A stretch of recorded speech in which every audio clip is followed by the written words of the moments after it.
like this, and then you'll like this book recommendations. So I decided to do this again. I did this 3 times before, which I'll link the previous ones down below, as well as in the card. I think I could do that, but anyways, I have more book recommendations for you guys for specific books, and then the books that I've read recently or semi-recent that I've thought that they're good comparisons. So let's get to the recommendations. Also, FYI, not all my books are here with me, so I'm going to show you pictures of books that I own in comparison in this video. So the first recommendation that you have for you guys is, if you like A Whole New World by Liz Briswell, you're going to like The Forbidden Wish by Jessica Corey. I think that's how it's pronounced her last name, but they're both Aladdin retellings. This is a twisted tales of Disney's Aladdin, and the other one is just a regular Aladdin retelling. I think both of them are really awesome, because there's not a lot of Aladdin retellings right now, and I definitely hope to find more because I love the story, and I'm just kind of craving for more fairy tale retellings that we don't see every day, and I do really love both of them very much. And I think, but it's just, again, they're both Aladdin retellings. That's what I like about it, even though this is Disney's version and all of you guys aren't familiar with it. But there's another one that I've read before I read this one, so I thought these two are really good comparisons other than their retellings of the same tale. Recommendations that I have for you guys is, if you like the Neverending Story by Michael Ent, you're gonna like the Sorcery for Beginners by Matt Hall. These two, after I've read Sorcery for Beginners, it really reminded me of a lot about the Neverending Story, except it's like opposite.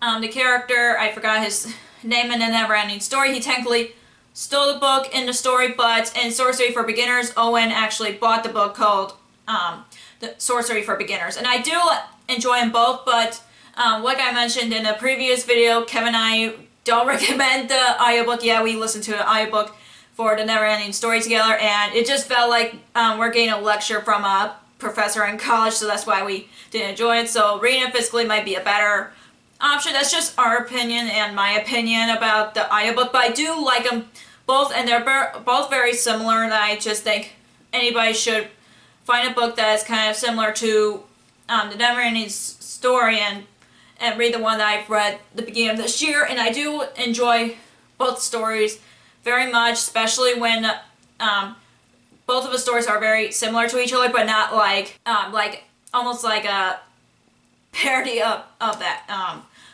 one or the other, if you know what I mean. So the next book comparisons I have for you guys is, if you like The Wicked Deep by Shea Earnshaw, you're gonna like Serpent and Dove by Shelby Mahurin. I think that's her last name is pronounced.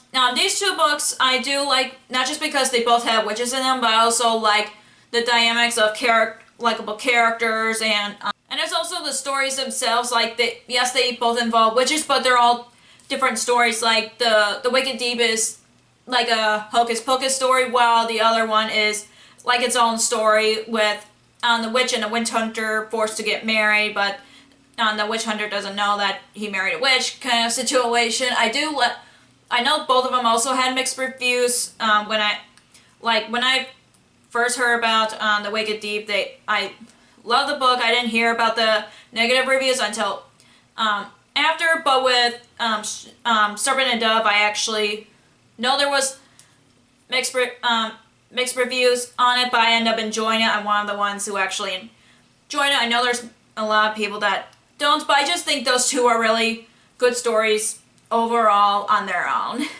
The next recommendations I have for you guys, if you like Daughter of the Pirate King by Trisha Levenseller, you're gonna love, or like All of Stars and Teeth by Adeline Grace. They both involve pirates, obviously, but obviously Daughter of the Pirate King, is a captain, but in the All of Stars and Teeth, the princess actually teams up with a pirate, which is amazing. And I love both stories very much. They're very adventurous and have a lot of likable characters. And of course, you guys know me, I love Daughter of the Pirate King, and I just also love All the Stars and Teeth. It's one of my favorite books of the year so far, and I'm just think those two are really good stories, especially when they both involve pirates. The last one that I have for you guys is if you like P.S. I Like You by Casey West, you're gonna like Letters to the Lost by Bridget Kimmerer, and of course I love both of these stories really much, and they're both about characters that are writing letters or notes to each other. That's why making this comparison. Plus, of course, by knowing both of these contemporary books, they have a little hint of romance, and they both have like a little bit of You've Got Mail vibes. If you haven't seen that movie, I highly recommend, especially with Letters to the Lost. It really reminds me of one of my favorite rom-com movies of all time, and of course, I do enjoy, I want people to know that there are books that have like characters writing letters to each other and all that are really enjoyable, because not only the characters are really different from each other, but they do write letters or notes to each other for different reasons. Like one of the characters is dealing with grief of her mother's death. That's why she wrote the letters in the first place. And of course, she ends up getting a letter back from someone replied to one of her letters to her mom, and of course, that's how the story began. And I love both books very much, and I do recommend them. Both like both of these are like, if you like this, you like this, or vice versa in this case. So that's all for if you like this, you like this book recommendations. If you enjoy this video, give us a thumbs up and comment down below what recommendations that you guys have for me. And if you don't want to miss any of my new videos, click that subscribe button and click that bell icon so you'll be notified whenever I post. I post new videos at least Monday, Wednesdays, and Fridays. Also, you can follow me on social media like Facebook, Twitter, Instagram, and Goodreads, which all links will be down below for you guys. Thank you so much for watching, and I'll see you in my next video. Bye!